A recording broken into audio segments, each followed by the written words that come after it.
क्या हुआ जब एक आत्मा बनी छोटी सी बच्ची की दोस्त। तो चलिए दोस्तों, आज की कहानी हम शुरू करते हैं। नमस्कार दोस्तों, आज की कहानी एक इमोशनल स्टोरी है। राशि अपने परिवार में सबसे छोटी बच्ची थी।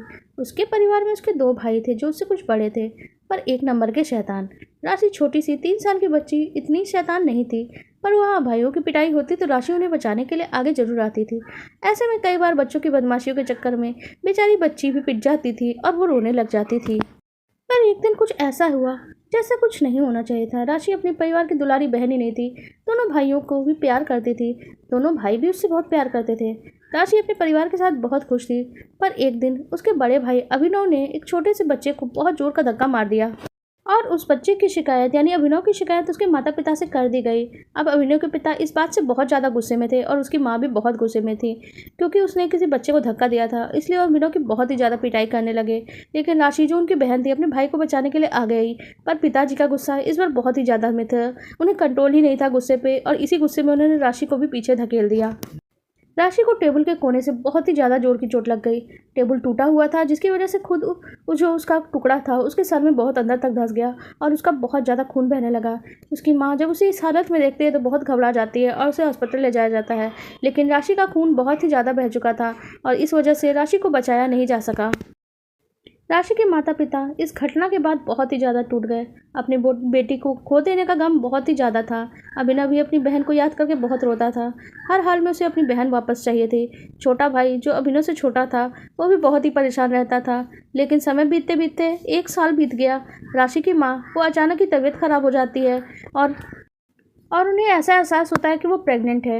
और अपनी तीसरी प्रेगनेंसी के बाद उन्होंने बच्चा नहीं पैदा करने का फैसला किया था, लेकिन ये चौथी प्रेगनेंसी थी, क्योंकि उनकी एक बच्ची की डेथ हो गई थी। इसलिए जब वो गर्भवती हुई तो उन्हें शायद उम्मीद हो गई कि शायद अब हमारी राशि वापस आ जाए, पर राशि वापस नहीं आ रही थी। इस बात का उन्हें एहसास नहीं था, क्योंकि राशि हर पल उन्हें देखती थी, अपने माता पिता को सामने देख के बुलाती भी थी, पर वो उसे सुन नहीं पाते थे। कई बार राशि के भाइयों को भी कुछ चाहिए होता तो राशि उनकी मदद करती, पर एक आत्मा के रूप में। घर में उसको किसी को भी एहसास होता कि अनजानी शक्ति तो घर में है। अभी उनके भाई को भी उसको ऐसा ही लगता कि कोई तो है जो उसके साथ में है, पर ना तो वो राशि को देख पाते ना सुन पाते। राशि अपने प्यार से अपने भाइयों से अभी भी वैसा ही प्यार और लगाव महसूस करती। अपने परिवार से भी वो उतना ही प्यार करती राशि, लेकिन एक आत्मा थी और ना तो वो अपने परिवार को दिख सकती थी ना परिवार उसे सुन पाता था। तो इसी तरीके से 9 महीने और बीत जाते हैं। राशि की माँ की एक प्यारी सी छोटी बच्ची पैदा होती है, जिसका नाम वो लोग आशी रखते हैं, जिसकी शक्ल हूबहू राशि जैसी ही थी। जैसे ही वो अपनी बहन को देखती है वो बहुत ही खुश होती है कि अब उसकी बहन आ गई है, अब उसे और भी ज़्यादा प्यार मिलेगा, क्योंकि वो उससे कहीं ना कहीं उसे उम्मीद थी कि अब उसका परिवार उसे शायद देख ले। लेकिन राशि की ज़िंदगी में तो वो हो चुका था जो होना नहीं चाहिए था। राशि जा चुकी थी, ये परिवार वालों ने मान लिया था, लेकिन राशि क्या करती, वो तो इस दुनिया से कहीं गई ही नहीं थी। एक आत्मा के रूप में घर में ही मौजूद थी, अपने परिवार वालों को ही देखकर संतुष्ट हो जाती थी। पर एक दिन कुछ ऐसा हुआ जो राशि के लिए भी सोचा हुआ नहीं था। राशि के परिवार वालों को राशि की बहुत ही याद आती थी। उसकी हर चीज़ को देख के अभी भी उसकी माँ रोती थी। उसके पिता ने कहा, इतना दुख और तकलीफ, इससे अच्छा हम इस घर को ही छोड़ दें और एक नया जीवन नई तरीके से दूसरे स्थान पर शुरू करते हैं। यह कह के उन्होंने घर को बेच देने का फैसला कर लिया। अब एक दिन ऐसा आया जब राशि के परिवार वाले इस घर को बेच चुके थे और उस घर को छोड़ के जा रहे थे, ताकि राशि उनके साथ ही जाना चाहती थी। लेकिन वो नहीं जानती थी कि यह घर उसकी ही जगह बन चुकी है। ना तो उसकी आत्मा को मुक्ति मिली थी, ना इस घर को जगह को वो छोड़ के जा पा रही थी। एक अदृश्य दीवार जब उसका परिवार जाने की कोशिश कर रहा था, तो एक अदृश्य दीवार ने राशि को आगे जाने से रोक दिया। वह अपने माता पिता को पुकारती रह गई, लेकिन कोई उसे सुन ही नहीं पा रहा था। अब राशि घर में अकेली रह गई थी। राशि के परिवार वाले तो उसे छोड़ के जा चुके थे। अब राशि रोती हुई भगवान के पास चली जाना चाहती थी, लेकिन भगवान भी उसे नहीं बुला रहे थे। अपने दिल और अपनी आत्मा से सारी उम्मीदें उसने छोड़ दी। अब उसने भगवान को अपनी टूटती हुई उम्मीद से रोते हुए बोली, आपने मेरे साथ ऐसा क्यों किया, मेरा शरीर छीन लिया और अब मेरे पास मेरा परिवार भी नहीं है। वो सब भी मुझे छोड़ के चले गए और मैं उनके साथ भी नहीं जा सकी। तभी राशि को एक रोशनी के रूप में कुछ दिखाई देता है, जिसमें कान्हा जी सामने खड़े थे बाल रूप में। उसके सामने आते हैं कान्हा जी और उससे कहते हैं, राशि अभी तुम्हारी मुक्ति का समय नहीं हुआ है। तुम्हारी मुक्ति के लिए मैंने एक परिवार को चुन रखा है और वही तुम्हारी मुक्ति का प्रबंध करेंगे। अब जो परिवार तुम चला गया उससे तुम्हारा कोई नाता नहीं, उनसे भूल जाओ, उन्हें भूल जाओ। मैं तुम्हारे साथ तब तक रहूँगा जब तक वो परिवार नहीं आ जाता जो तुम्हारी मुक्ति का रास्ता खोल देगा। और राशि को लेकर कमरे की तरफ कान्हा जी चले जाते हैं। उस कमरे में कान्हा जी के साथ राशि खेलने लगती है। राशि को समय का अंदाज़ा नहीं लगता, वो खेलती ही रहती है और ये समय करीब 10 साल गुजर जाते हैं। पर राशि को तो ऐसा लगता था जैसे कुछ ही सेकंड्स ही बीते हों। उसे बहुत आनंद आ रहा था कान्हा जी के साथ खेलने में। अब वो खुद को दुखी भी नहीं महसूस कर रही थी। हर रोज़ घर में कोई ना कोई खरीदार आता ही था। इस घर में फिर एक नया खरीदार आ गया था। इधर कई बार इस घर को खरीदा और बेचा जा चुका था, इसीलिए हर बार नए खरीदार आते और जाते रहते थे। कई परिवार आते और चले जाते। कोई भी राशि की वजह से परेशान नहीं होता, ना राशि उन्हें तकलीफ देती, बस उन्हें देखती और कान्हा जी से पूछती, क्या ये मेरे परिवार मुक्त करवाएंगे, ये मेरी मुक्ति करवाएंगे ये परिवार? आप बताते क्यों नहीं कान्हा जी? जो भी वो आएंगे मैं तुम्हें बता ही दूंगा। वो तुम्हारे मित्र भी होंगे और उसमें से कोई एक ऐसा होगा जो तुम्हारी दोस्त बन जाएगी। कान्हा जी ऐसी ही राशि के साथ खेलते रहते हैं और 10 साल का समय गुजर जाता है। राशि से कहते हैं, देखो वो परिवार आ गया जो तुम्हारी मुक्ति करवाएगा। इसमें देखो ये तुम्हारी नन्ही सी दोस्त भी है। उस परिवार की ओर राशि देखती है। उस परिवार में एक छोटी सी बच्ची थी जो राशि से शायद छोटी होती अगर राशि जीवित होती तो, लेकिन राशि की उम्र तो उसी जगह पर अटक गई थी जहाँ उसकी मृत्यु हुई थी। और उस छोटी को बच्ची को देखते हुए कान्हा जी ने कहा, यही तुम्हारी मित्र बनेगी। राशि उस बच्ची के पास चली जाती है, बच्ची को देखती है तो राशि को देखती है वो बच्ची, क्योंकि वो बच्ची उसको देख पाती थी और वो मुस्कुरा के उसे जैसे इशारे से हेलो कहती है। राशि भी उसे इशारे से हाय कहती है और राशि को महसूस होता है कि वो बच्ची उसे देख पा रही है। राशि के जो साथ में उस बच्ची के परिवार के लोग थे वो उसे नहीं देख पा रहे थे, लेकिन राशि को एक दोस्त मिल चुकी थी। इस बात का एहसास राशि को हो रहा था और साथ ही साक्षी को भी हो रहा था जो उस परिवार में एक छोटी बच्ची थी। साक्षी अकेले थी। घर के परिवार के लोग अक्सर बाहर जाते रहते थे और परिवार के लोगों के जाने के बाद वो अकेले रह जाती और बोलती, कोई बात नहीं मम्मा पापा, मैं खेल लूँगी। डॉल्स और खिलौनों को दिखाती है। उसके परिवार वाले, उसके माता पिता भी सोचते हैं बच्ची खिलौने में बिजी रहेगी तो हम छोटे मोटे कामों के लिए बाहर जा सकते हैं। इस तरह से अक्सर उनके माता पिता जो नौकरी करते थे और बच्चों की जो आया आती थी वो थोड़ा बहुत खिला पिला के फिर वो वापस चली जाती थी। ऐसा नहीं कि ऐसा में राशि के साथ ही वो बच्ची यानी साक्षी खेलते रह जाती और एक दिन वो ऐसी ही राशि के साथ वो साक्षी खेल रही थी और उसे राशि राशि कह के बुला भी रही थी। उस बच्ची के साथ साक्षी खेलती ही रहती है, लंबे समय तक खेलती रह जाती। इसी बीच उसकी माँ जब वो खेल रही थी तो लौटती है और राशि नाम की लड़की को साक्षी बुला रही थी। तो उसकी माँ को लगा शायद घर में कोई बच्चा मौजूद है। जो उसके बाद उसकी माँ कहती है अपनी दोस्त को भी बुला लो और उसको घर भेज दो, क्योंकि अब उसके माता पिता भी तो उसे याद कर ही रहे होंगे ना। इस पर साक्षी ने जवाब दिया, नहीं मम्मी, वो तो हमारे घर में हमारे साथ ही रहती है, उसे कहीं जाने की ज़रूरत नहीं है, वो मेरे साथ ही रहती है, आप उसे नहीं देख पाते हो, उसने मुझसे कहा था। उसकी बात ये सुनकर उसकी माँ डर जाती है। साथ में पंडित और पुजारी से तुरंत ही संपर्क करती है।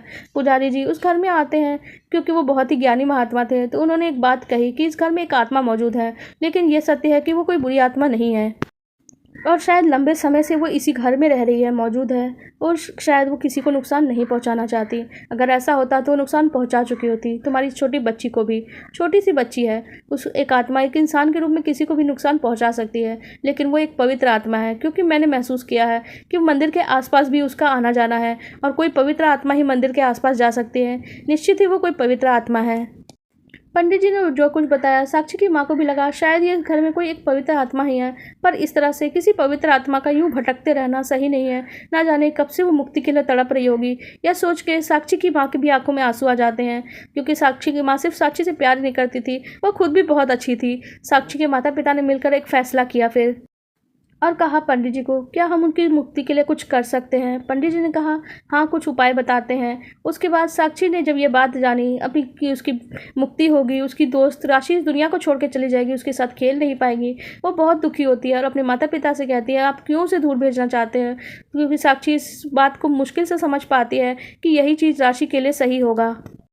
राशि का इस तरह से साक्षी को भी छोड़ के नहीं जाना चाहती थी, क्योंकि उसके दिल में भी अब बहन वाला प्रेम आ गया था। उसके भी मन में यही बात आती थी बार बार कि अगर मेरी छोटी बहन मेरे सामने बड़ी होती तो शायद वो बिल्कुल इतनी ही बड़ी दिखाई देती, ऐसी ही दिखाई देती। और कान्हा जी, तब वो कान्हा जी को याद करते हैं। कान्हा जी कहते हैं कि मैं तुम्हारी मुक्ति का समय हो चुका है, अब तुम्हें तो लौटना ही है, लेकिन तुम साक्षी को समझा सकती हो और तुम्हें साक्षी को समझाना ही होगा और फिर मेरे साथ तुम मेरे धाम चलना। अब ये बात उसे समझ में आती है। उसे फैसला करती है कि वो साक्षी को समझाएगी। राशि साक्षी को कहती है तुम्हारे माता पिता जो कर रहे हैं वही सही कर रहे हैं, मुझे अब इस दुनिया से जाना ही होगा, लेकिन मैं कान्हा जी के पास जा रही हूँ, उनकी दुनिया में। पर एक समय ऐसा ज़रूर आएगा कि जब मैं तुम्हारे पास वापस आऊँगी, क्योंकि कान्हा जी से मैंने वादा लिया है कि मैं तुम्हारे पास लौट कर आऊँगी, बस तुम्हें इंतज़ार करना होगा। साक्षी उस दिन बहुत रो रही थी। जिस दिन राशि की अंतिम विदाई की पूजा की जा रही थी, उसकी पूजा के उपरांत राशि वहाँ से चली जाती है, लेकिन उसे मुक्ति मिल चुकी थी। लेकिन साक्षी समझ चुकी थी, राशि जब तक उसके सामने ही बैठी थी और वो पूजा का हिस्सा बन के ही बैठी हुई थी। कुछ समय के बाद राशि एक इशारा सा करती है और वो कहती है कि अब मैं जा रही हूँ, मैं लौट के आऊँगी, बस तुम मुझे याद रखना कि मैं जब तुम लौटोगी तुम मुझे पहचान लोगी। राशि उसके बाद उसे कह के चली जाती है। समय बीतता जाता है। राशि की मुक्ति हो चुकी थी और साक्षी धीरे धीरे स्कूल, दोस्त और बाहर के दोस्तों के बीच अपने आप को व्यस्त कर लेती है। धीरे धीरे साक्षी बड़ी होने लगती है और चीज़ें समझदार होने लगती हैं। वो अपनी समझ में बहुत सारे दोस्त बन चुके थे उसके, लेकिन अपने उस दोस्त को सबसे ज़्यादा वो दिल में याद करती थी, क्योंकि उसके दिल में एक कसक थी कि कहीं ना कहीं राशि है और वो वापस आएगी। समय बीतता गया, साक्षी बड़ी हो गई और उस युवा होने के बाद उसकी शादी भी हो गई। और शादी के 1 साल के बाद जब साक्षी गर्भवती हुई तो इसे सपने में राशि दिखाई देती है। राशि कहती है, साक्षी, मेरी दोस्त साक्षी, क्या तुम मुझे अपनी बेटी के रूप में स्वीकार करोगी? मेरी माँ बनोगी? मुझसे प्यार करोगी? बस मुझसे अलग मत होना। मैंने एक बार अपने परिवार को खो दिया है, उस समय मैं बहुत रोई थी। साक्षी की आंखों में आंसू आ जाते हैं और वो बोलती है, नहीं राशि, अब मैं तुम्हें तुम्हारे परिवार से अलग नहीं होने दूंगी। बहुत प्यार करूंगी तुम्हें। अपने परिवार से अब तुम्हें दूर नहीं जाना पड़ेगा। तुम्हें अपना परिवार मिलेगा, प्यार भी मिलेगा। समय आने पर साक्षी एक प्यारी सी बिटिया को जन्म देती है। जो प्यारी सी बिटिया साक्षी उसे देखती है और उसकी आंखें जब वो खोलती है तो साक्षी को देख के मुस्कुराती सी है। साक्षी उसे देख के गले लगा लेती है और कहती है, मेरी बिटिया, मैं तुम्हें बहुत प्यार दूंगी। तुम्हें अपने परिवार से कोई अलग नहीं करेगा, कोई तकलीफ नहीं होने दूंगी तुम्हें। इस दुनिया में सबसे ज़्यादा प्यार मैं तुमसे करूंगी। और वो अपनी बेटी को गले लगा लेती है और उसका नाम भी वो राशि ही रखती है, क्योंकि वो जानती थी कि ये वही राशि है जो उसके बचपन में एक आत्मा के रूप में, एक दोस्त के रूप में उसे मिली थी। आखिरकार कान्हा जी की कृपा से राशि को उसका परिवार मिल जाता है, जहां उसे भरपूर प्यार मिलने वाला था और अपने परिवार से अलग नहीं हो रही थी। वो अब परिवार के साथ रहती, अपना बचपन भरपूर जीती, अपनी युवावस्था और वृद्धावस्था को भी जीती। उसकी आयु कम नहीं थी। और यही बात राशि ने उसकी जब कुंडली दिखाई तो राशि की कुंडली को जब साक्षी दिखाती है तो उसे पता चलता है। और इस बार साक्षी भी बहुत खुश थी, क्योंकि उसे अपनी दोस्त एक प्यारी सी बिटिया के रूप में जो मिल गई थी।